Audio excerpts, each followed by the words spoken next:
महिलांच्या सबलीकरणासाठी मलकापुरात एक सकारात्मक उपक्रम राबवण्यात आला आहे। संकल्प महिला आणि मजूर बांधकाम कामगार संघटनेच्या नवीन कार्यालयाचं उद्घाटन ज्योती बच्चे आणि दया प्रभावळकर यांच्या हस्ते करण्यात आलं। या संघटनेचं उद्दिष्ट बांधकाम क्षेत्रातील महिलांना न्याय, सुरक्षा आणि सबलीकरणाचा आवाज देणं आहे।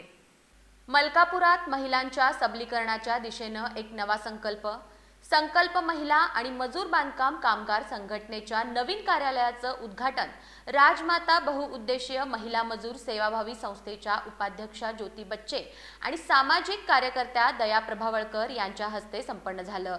उद्घाटनानंतर बोलताना संस्थापक अध्यक्षा माधुरी देसाई यांनी सांगितलं की बांधकाम क्षेत्रात काम करणाऱ्या महिलांना अनेक अडचणींचा सामना करावा लागतो।